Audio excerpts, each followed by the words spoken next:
एवढ्या मोठ्या माणसाला या बारक्या प्रकरणात लक्ष घालायचं काय गरज होती? पण कुणीतरी सांगितलं अतिजिव्हाळ्याच्या माणसांना कुठं ठेवायचं असतं हे सुद्धा आपण ठरवलं पाहिजे.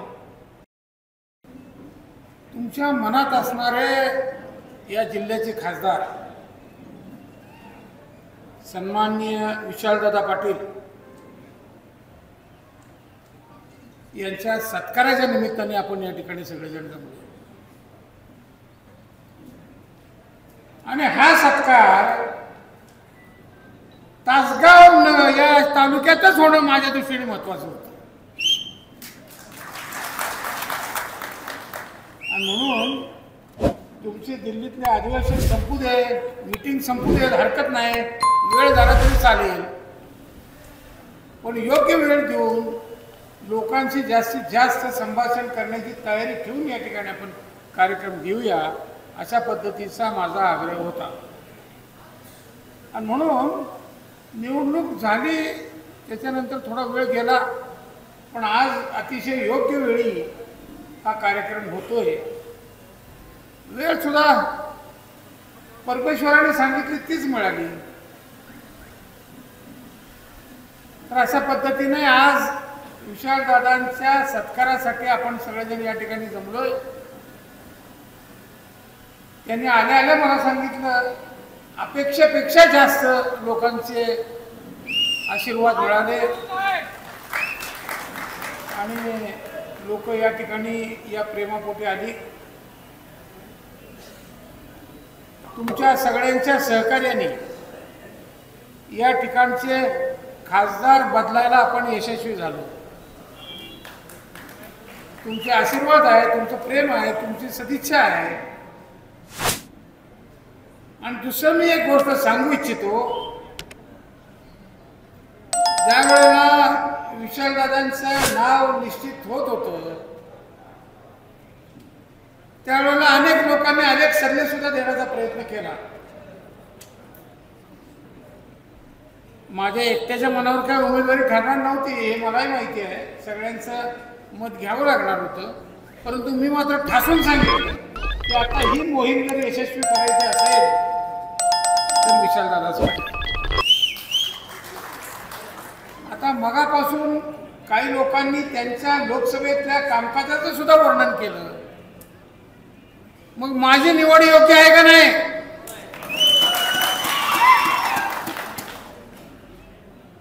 याच्यातून फार मोठा विकास या जिल्ह्याचा होणार आहे एवढंच मी सांगतो. आता फार वर्णन करत बसलो तर वेळ पुरणार नाही, एक दिवसही पुरणार नाही. पहिल्या अधिवेशनाच्या पहिल्या दिवशी ज्या वेळेला मला कळलेल्या बातम्या आहेत, ज्या वेळेला विशालदादांच्या एका विषयावर बोलण्याचा वेळ आली त्यावेळेला अनेक जिज्ञासू लोक त्या टीव्हीकडे टक लावून बघत बसली होती. कारण अपेक्षा मोठी होती, अपेक्षा भंग झालेली अनेक माणसं त्या ठिकाणी अपेक्षा पूर्ती होते का हे बघायसाठी बसली होती. ज्या वेळेला भाषण सुरू झालं त्यावेळेला त्यांचं समाधान झालं. घोरपडे साहेबांनी सांगितलं ते खरं निघालं, खरं सोनं आहे. त्यामुळं काळजी करायचं काही कारण नाही इथनं पुढं. आता तुमच्या सुदैवाने जिल्ह्याच्या कानाकोपऱ्यात जनसमुदाय जमायला लागलाय आणि म्हणून या प्रसंगी मी एकच आपल्याला विनंती करतो, वसंतराव दादाच्या जीवनाचा इतिहास सांगणं याची काही गरज आहे असं मला वाटत नाही, तो सगळ्यांनाच माहिती आहे. परंतु दादांच्या काही चालीरीती या विशालदादांनी समजून घेणं मात्र गरजेचं आहे. राजकारणात आता निवडणुकीचा निकाल लागला, गुलाल उधळला, फटाके उधळले, घोषणा दिल्या, एवढं मर्यादित आपला दृष्टिकोन नाहीये. आपली नजर लांब टप्प्याची आहे. आज एक संधी मिळाली, ती संधी मिळवायला 10 वर्ष गेली. 10 वर्ष वाया गेली. किती दम काढला असेल विचार करा. तुम्ही काढला, मीही काढला. ते म्हणतात ते खरं आहे. मागच्या वेळेस त्यांनी फार मोठा आग्रह केला, बैठका झाल्या, परंतु मागची वेळ योग्य वेळ नव्हती आणि त्याच्यामुळं मला जरा थांबावं लागलं. आणि परत आता एका गोष्टीचा उल्लेख या ठिकाणी करतो. वाईट वाटून घेऊ नका, रागही मानू नका, पण म्हणलं एक तालुका आहे, त्या तालुक्यातून जर एक घोषणा झाली, आमचाच खासदार, आमचाच आमदार, घोटाळा होईल. त्यापेक्षा जरा थांबूया, पुढच्या वेळेला काय करायचं करूया. मला विश्वास नव्हता, मी खोटं बोलणार नाही. त्यांनी सांगितलं खोटं कधी बोलत नाही. आणि एवढी घाई नसते आम्हाला की आता लगेच ताबडतोब पळत पळत जाऊन रेल्वे धरायचे. नाही, शांतपणे करू, काय हरकत नाही. लोकांना विश्वास पटेल तोपर्यंत थांबायची आमची तयारी आहे. आणि म्हणूनच ही योग्य वेळ होती. अर्ज भरायचे. मला भाभींचाही फोन आला होता आणि विशालदादांचाही फोन आला रात्रीच्या वेळेला. सरकार कसं काय करायचं म्हणलं. आता काय करायचं, हातात फॉर्म आहे, सही करायची. उद्या मी आहेच म्हणलं सकाळी. म्हणलं नक्की नक्की, म्हणलं नक्की. शब्द दिलेला अजितराव घोरपडे कधी मागं घेत नसतात. तुम्हीच सांगितलं, काय वाटेल ते होऊ देत, पण आता हे मैदान हे अंतिम निर्णयाचं मतदान मैदान. आणि मग सुरुवात झाली. कसे कसे प्रसंग आले त्या सगळ्याला तोंड देत देत हिशोब बघतो. आणि काय काय काय हा बघून घेतो. बघून फार पूर्वीच घेतले, आता काय बघणार आहे. तोपर्यंत दुसरे डरकले, ताणून मारतो. अरे ताणायला आधी उठायला तर लागते, उठून मग पळायला लागते. दोन्ही क्रिया तुम्हाला जमणार आहेत का. त्या आम्ही काय ताणून मारत फिरत नसतो. आम्ही फक्त लोकांचा जनसमुदाय जमा करून त्या माध्यमातून लोकशाहीची ताकद दाखवत असतो. आणि ते बरोबर घडलं, लोकांनी समजून घेतलं. अजूनही काही लोकांच्या मनात पंतु किरंतु असेल तर ते काढून टाका. तुमच्या हिताचा निकाल लागलेला आहे आणि इथनं पुढच्या काळात आता पुन्हा दुसऱ्या निकालाची वाट बघायची वेळ तुमच्यावर कधी येणार नाही याची खात्री मला आहे. आता मी आपल्या साक्षीने विशालदादांना सांगतो, दादा संधी आली.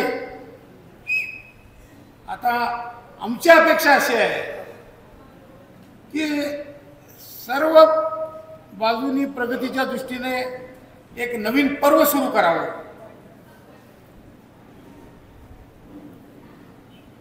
वसंतराव दादांना राजकारणात पुणे आणलं नाही, त्यांचं ते झाले, पण एक नवीन पर्व घडवून गेले. आता इतिहास लिहायची काही सोय नाही आहे, परंतु जर लिहायचंच म्हणलं तर वसंत पर्व या जिल्ह्यात एक होऊन गेलं, महाराष्ट्रातच होऊन गेलं असं म्हणावं लागेल. या पद्धतीचं एक पर्व या जिल्ह्यात यावं आणि ज्या ज्या सामान्य शेतकऱ्यांच्या अपेक्षा आहेत त्या पूर्ण करण्याच्या दृष्टीने आपण प्रयत्न करत राहूयात आणि त्यांना ते अपेक्षा मिळवून देऊयात अशी एक इच्छा आहे. त्या दृष्टीने एक पुढच्या काळातलं आपण काम चालू ठेवूयात. हे सांगणं मला आणखीन एक उद्दिष्ट आहे. काही वेळेला आता आज शेतीवर सुद्धा बरीच चर्चा झाली, काही लोकांनी चांगली मांडणी केली. स्वप्नील भैयाने अतिशय स्टॅटिस्टिकल पद्धतीने या सगळ्या शेतकऱ्यांच्या प्रश्नाची मांडणी केली आणि त्या मांडणीतून या पुढच्या काळात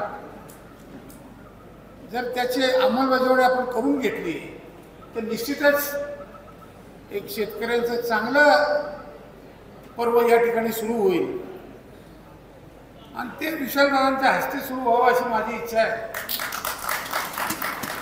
त्यामुळं या पुढील काळात जसं दादांनी पहिला साखर कारखाना उभा केला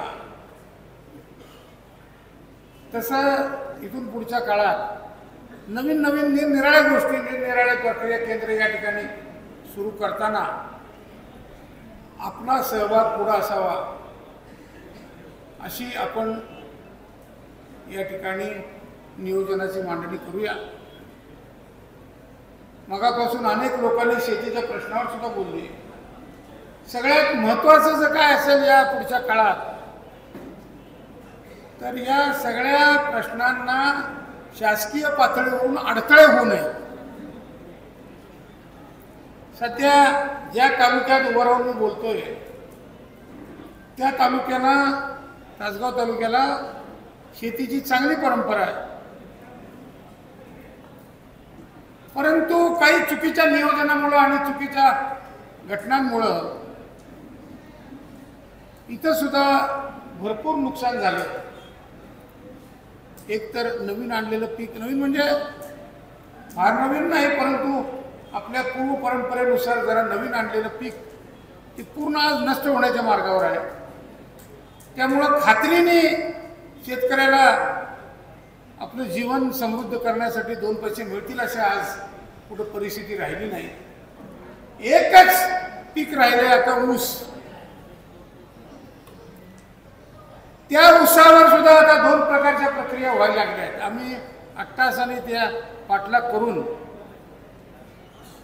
ऊसापासून साखर निर्मिती आणि त्याचबरोबर इथेनॉल निर्मिती. साखर निर्मिती जुनी आहे, विषय जुना आहे. साखरेच्या आधी गूळ तयार होत होता, नंतर साखर व्हायला लागली. साखर सुद्धा शेतकऱ्यांना दोन पैसे देऊन गेली, परंतु खात्रीचं जे काही दर असतो तो खात्रीचा दर काही मिळत नाही आहे. तो इथेनॉलच्या प्रक्रियेतून निश्चित मिळेल असं वाटतं. म्हणून कवठेमंकाळ तालुक्यात सुद्धा तासगाव सारखीच परिस्थिती आहे. कवठेमंकाळ, मिरज विशेषतः द्राक्षाचं पीक तिथेही मोठ्या प्रमाणावर होतं. उलट पक्षी मला चांगलं आठवतंय 60-62चा काळ होता. PS ठाकूर म्हणून आपल्याकडे शेती अधिकारी होते, दादांनी आणले होते. PS ठाकूर दादांनीच आणले होते. त्यांची माझी चांगली ओळख होती. ते मध्य प्रदेशमधून आले होते, परंतु चांगल्या पद्धतीचा अभ्यास त्यांचा शेतीवरचा निरनिराळ्या विषयाचा आणि विशेषतः द्राक्षाचा होता आणि त्यांचं बरंच मार्गदर्शन शेतकऱ्यांना व्हायचं. मी या अडचणी लक्षात घेऊन एक इथेनॉल सह साखरेचा कारखाना उभं करायचं ठरवलं. अडचण होते कुठं ते एकदा तुम्हालाही कळलं पाहिजे, दादांनाही कळलं पाहिजे. आणि अर्ज दिले. बरोबर तासगाव तालुकाच आडवा आला.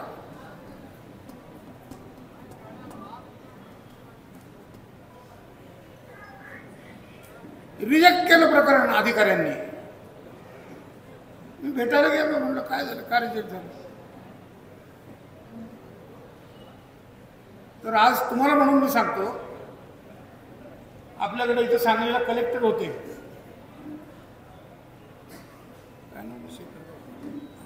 नाही नाही नाही त्याच्या आधी तहसीलदार होते ते, हां चव्हाण, राजेंद्र चव्हाण. डोळ्यात पाणी आलं त्यांच्या सरकार. तुमच्या बाबतीत माझ्या हातनं ही चूक व्हावी, अत्यंत मोठं दुर्दैव आहे, पण माझा नाईलाज झाला. आणि स्वतः पवार साहेबांनी फोन करून सांगितलं की हे रिजेक्ट करायचं. असं काय घडलं होतं माझं? शेतकऱ्यांसाठी निर्माण होणारा कारखाना प्रकरण रिजेक्ट झालं पाहिजे, शेतकऱ्याची नाही काळजी. कुणी शिकवलं होतं, काय शिकवलं होतं? असं तालुक्यातूनच शिकवलं गेलं. हे जे प्रकार होत आहेत हे प्रकार आता बंद होते. नाना हे झालं आणि तो कारखाना रिजेक्ट झाला.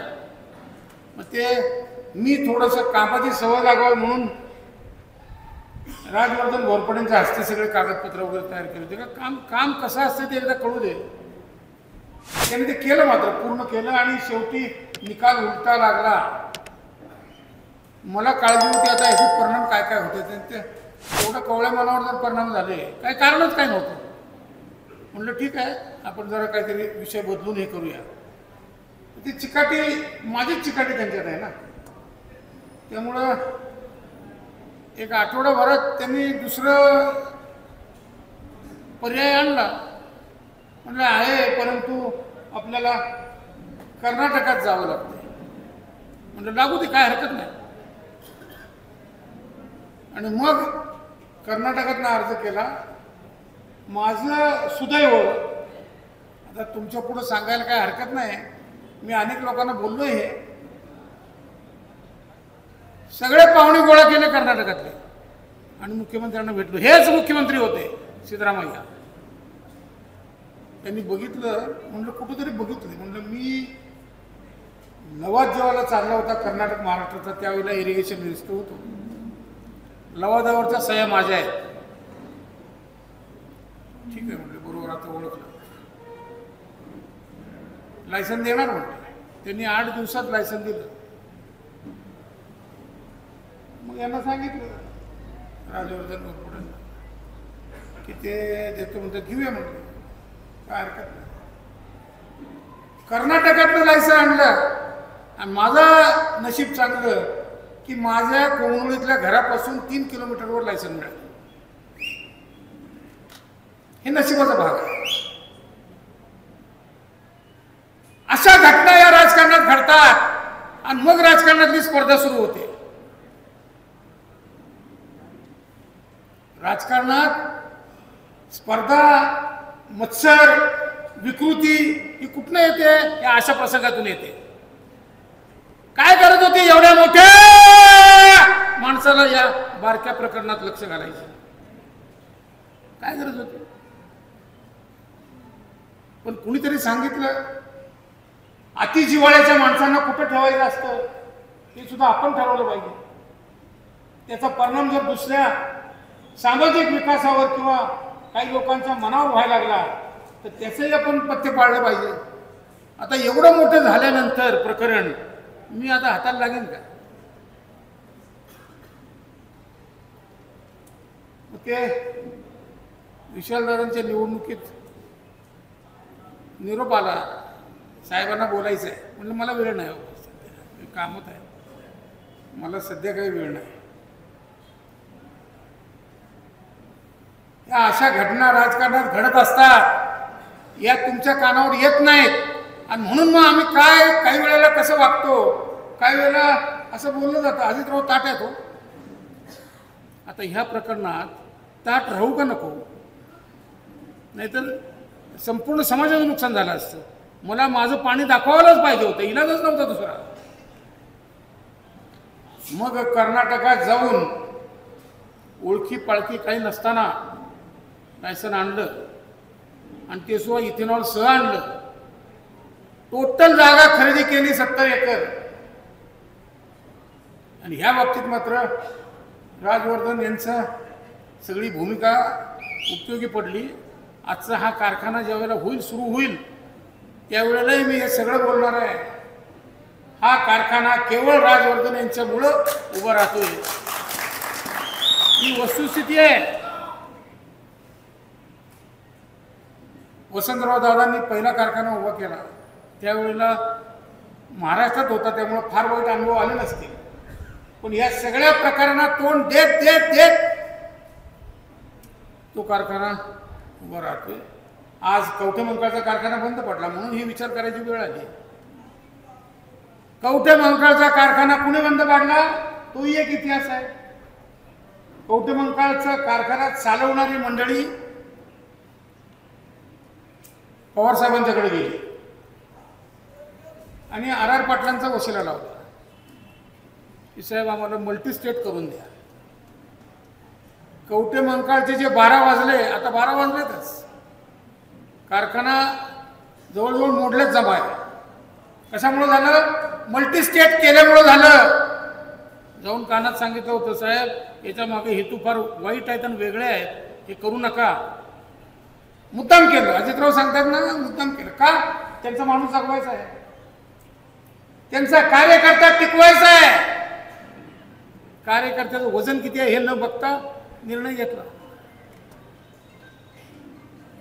आणि मग ते कारखान्याचं मल्टीस्टेट करून दिलं.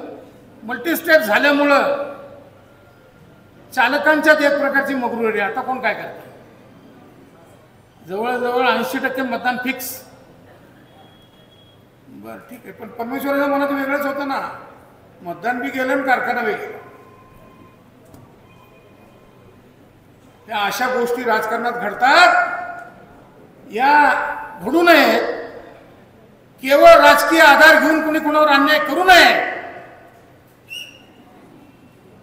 हे थांबवण्यासाठी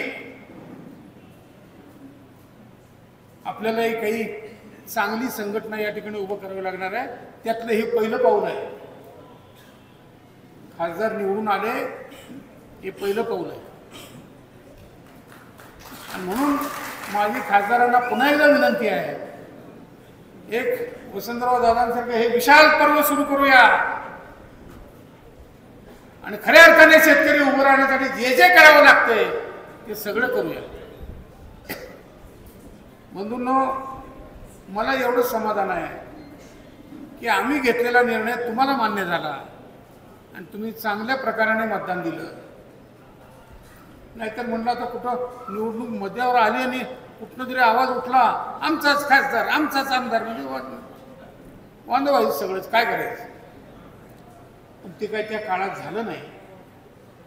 ते फक्त माझ्यापुरतंच होतं, यांना काही त्रास होणार नाही त्याचा. त्याची कारणं सामाजिक आहेत. असो, चालू द्या. परंतु आता मात्र हळूहळू दूध का दूध, पाणी का पाणी होत जाईल आणि वाईट कल्पनांना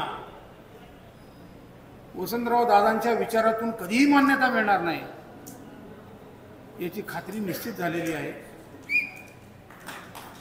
म्हणून एक वेगळी संघटना आता या जिल्ह्यात उभी करण्याच्या दृष्टीने माझे तर प्रयत्न आहेत. आणि विशालदादांचा स्वभाव त्याला सुटेबल आहे, काही काळजी करायचं काही कारण नाही. अशा पद्धतीने हे सगळं राजकारणाचं या ठिकाणी पर्व चालू आहे. आपण सुद्धा या पुढच्या काळात खऱ्या अर्थाने आपलं जीवन पुढचं समृद्ध होण्याच्या दृष्टीने जे जे करावं लागतंय ते करताना कोण माणसं मदत करतात, कोण माणसं योग्य नियोजन करतात, कोण माणसं याचा पाया घालतात, हे ओळखून मतदान द्यायला शिका.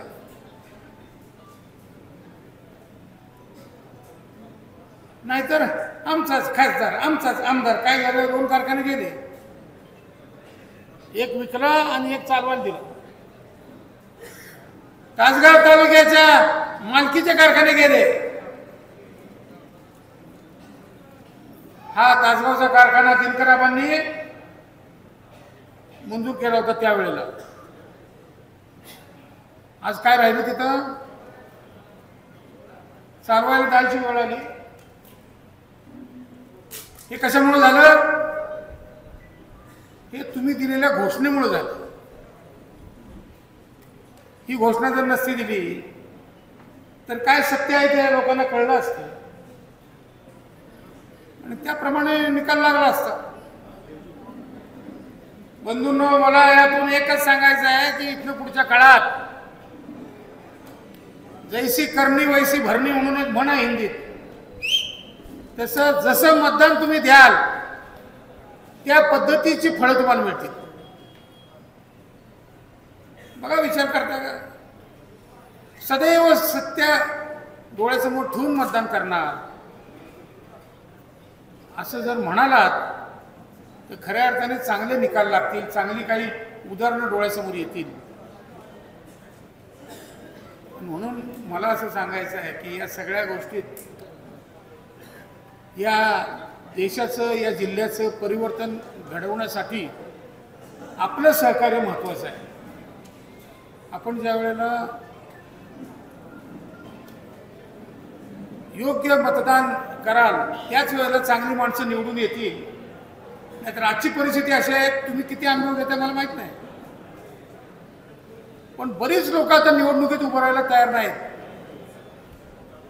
बरीच लोक नको, निवडणूक नको. यावर्षी सगळ्यात जास्त मला फोन आले, ग्रामपंचायतीच्या निवडणुका लागतील तसे फोन यायला लागले. म्हटलं काय पाहिजे तर साहेब ते हे 1-2-4 माणसं आहेत आमच्या गावात, त्यांना उभं राहायला सांगा, नाही तर काय पॅनल काय योग्य होत नाही. मग त्यांना फोन केला.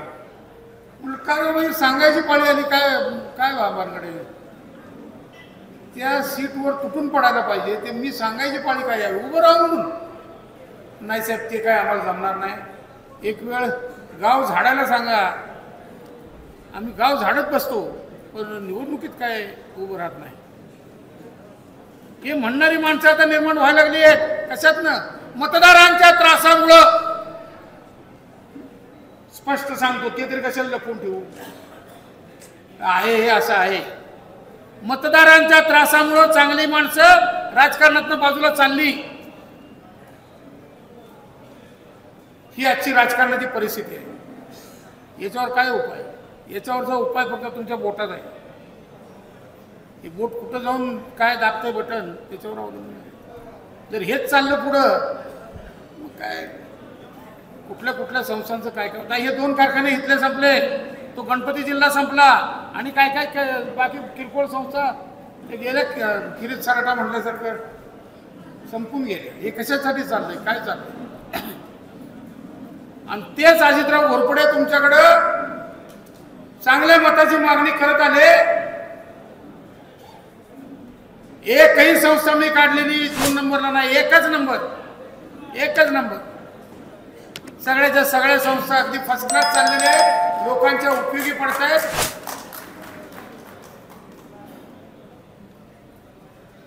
एक बँक आहे, मुद्दाम सांगतोय, पण लहान आहे, दर महिन्याला 400 प्रकरणं मंजूर करतोय. 400 घरं उभी राहतात. परवा काही जुन्या लोकांना, कर्जदारांना बोलवून घेतलं. म्हटलं तुम्ही कर्ज घेतलं होतं? होय साहेब. परतफेड केली? होय केली.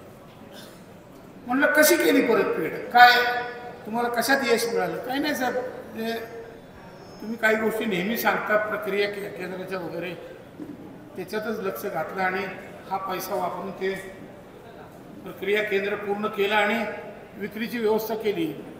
प्रामाणिकपणाने कर्ज फेडलं आणि आज अतिशय समाधानी आहे. हे समाधानी आहे हे शब्द ऐकणं फार महत्त्वाचं आहे. म्हणून इथनं पुढच्या काळात तुम्ही सुद्धा या सगळ्या गोष्टी पूर्ण करण्यासाठी समाधानाने मतदान करत जावं, तरच हे घडते. मला वाटतं हे तासगाव तालुक्यात सांगणं अत्यंत गरजेचं आहे.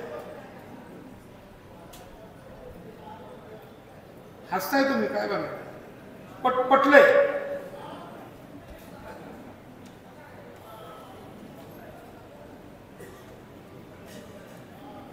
तर इथनं पुढचा समाजातल्या समाधानाचा भाग आणि देशाच्या विकासाचा भाग हा तुमच्या मतदानावर अवलंबून आहे.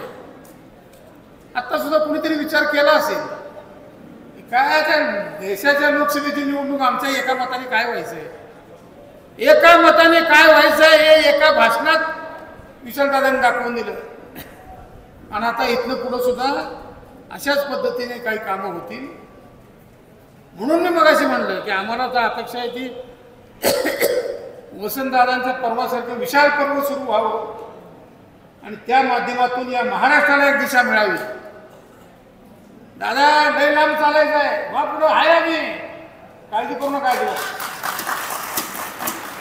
फार लांब चालायचं आहे. वसंतराव दादांनी जेवढा काळ या महाराष्ट्राला दिला तेवढा काळ तुम्ही द्यायचा आहे. आणि त्याबरोबर आम्ही आहोतच तुमच्या बरोबरीने. त्यामुळं एक अतिशय संपन्न असं युग तयार होईल आणि त्याची अपेक्षा आहे. असो, मला वाटते निवडणूक का केली, आज सत्कार का केला, याचं तुम्हाला उत्तर मिळालं असेल. त्या दृष्टीने तुमचं सुद्धा नियोजन याच पद्धतीचं असावं एवढं या ठिकाणी मी आज आपल्याला विनंतीपूर्वक सांगतो.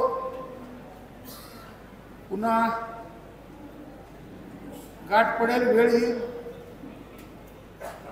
ज्या काही कमतरता आहेत तासगाव तालुक्यात त्या सगळ्या पूर्ण करण्याचा आटोकाट प्रयत्न करू, एवढंच मी आजच्या या ठिकाणी शब्द देतो आणि या ठिकाणी थांबतो. जय हिंद, जय महाराष्ट्र.